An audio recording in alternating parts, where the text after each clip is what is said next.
بسم اللہ الرحمن الرحیم۔ السلام علیکم خواتین و حضرات۔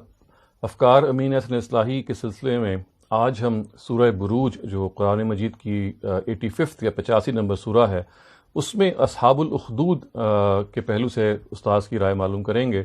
اصحاب الاخدود جو ہیں وہ اس کا عام طور سے جو ریفرنس دیا جاتا ہے، یعنی اس کا صحیح ترجمہ یہ ہوگا، یعنی جو الفاظ ہیں وہ ہے کہ قتل اصحاب الاخدود النار ذات الوقود، یعنی ہلاک ہوئے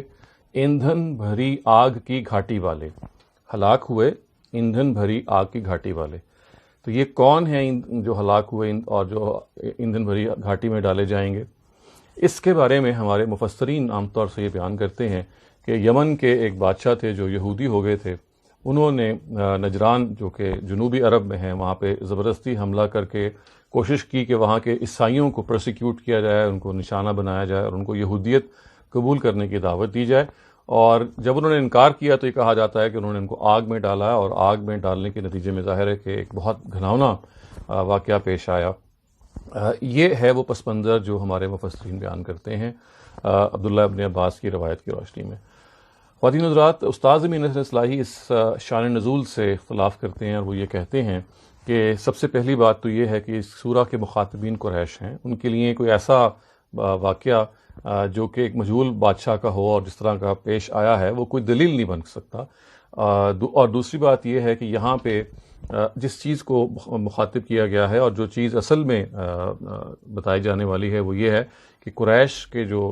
لوگ ہیں اگر وہ اپنی سرکشی پہ برقرار رہے تو وہ جہنم کی آگ بھری گھاٹی میں ڈال دیے جائیں گے۔ تو گویا استاذ جی کہتے ہیں کہ اصحاب الاخدود یہ کوئی دنیاوی کام ہے ہی نہیں، دنیاوی معاملہ نہیں ہے، بلکہ یہ جہنم سے ڈرانے کی وعید ہے۔ اور ہلاک ہوئے میں جو قتلہ کے الفاظ آ رہے ہیں یہ عربی زبان میں عام ہے کہ جب مستقبل میں کوئی واقعہ اگر یقینی طور پہ ہو تو وہ بعض دفعہ ماضی کے اسلوب میں بھی آ جاتا ہے، گویا کہ وہ کام ہو چکا ہے، اس کا ہونا طے ہے۔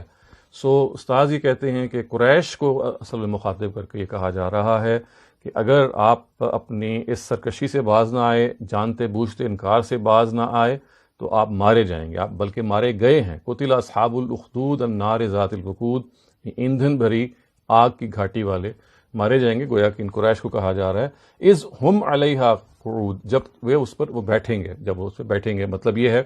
کہ آگ میں ڈالنے سے پہلے ان کو پہلے وہ آگ کا نظارہ کرایا جائے گا، ان کو دکھایا جائے گا، اور یہ مزید عذابی کی کیفیت ہے کہ مجرم کو جب یہ بتایا جائے گا کہ تمہارا یہ ٹھکانہ ہے، یہ تمہارا حشر ہونے والا ہے، اور اس میں ڈالنے سے پہلے اگر اس کا مشاہدہ کرایا جائے گا تو یہ اس کے لیے مزید فضیحت کا باعث بنے گا، مزید ظاہر عذاب کا باعث بنے گا۔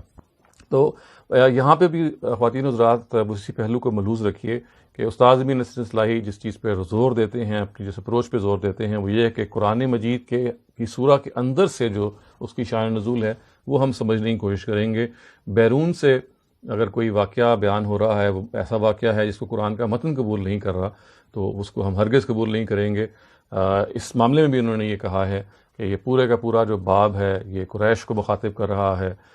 قریش کے بارے میں یہ معلوم ہے کہ ان کے ہاں کوئی انکار اس وجہ سے نہیں تھا کہ وہ کوئی غلط فہمی کی جگہ پہ چلے گئے تھے یا کوئی ان کے پاس کوئی معلومات کی کمی تھی، بلکہ اللہ تعالیٰ کا جو اصول ہے وہ یہ ہے کہ جب وہ قیامت سے پہلے کسی قوم کو عذاب دیتے ہیں تو وہ اس درجے میں حق کو اس پر واضح کر دیتے ہیں کہ اگر وہ اس وضوح کے بعد بھی انکار پر اڑی رہے تو پھر اس کو دنیا سے مٹا دیا جاتا ہے۔ یہی معاملہ قوم عاد، قوم ثمود، قوم شعیب، قوم لوط، قوم ہود سے میں ہم دیکھتے رہے ہیں کہ ہسٹری میں ہوتا رہا ہے۔ قرآن مجید نے اس کو جگہ جگہ بیان بھی کیا ہے، اور قریش کو بھی یہ کہا جا رہا ہے کہ آپ کا بھی یہی حشر ہوگا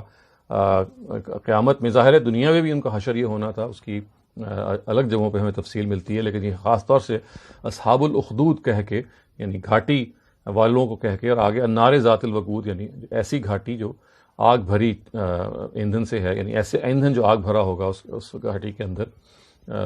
اس کو مخاطب کر کے کہا جا رہا ہے۔ یہ اس آیت کی صحیح تعویل ہے، اور اس سے کوئی دنیاوی سزا کی طرف اشارہ مقصود نہیں ہے، جیسے کہ میں نے عرض کیا کہ ہمارے مفسرین بیان کرتے ہیں، بلکہ یہ اخروی سزا کی طرف اشارہ ہے، اور یہاں یہ جہنم مراد ہے اس گڑھے سے، نہ کہ کوئی عام و دنیاوی گڑھا جہاں پہ جیسا کہ کلیم کیا جاتا ہے کہ ایک بادشاہ نے، جو یمن کے بادشاہ تھے، انہوں نے زبردستی حملہ کر کے لوگوں کو عیسائیت چھوڑ کے یہودیت اختیار کرنے پہ مجبور کیا۔ ساز کی یہ تفسیر آپ پڑھ سکتے ہیں براہ راست بھی.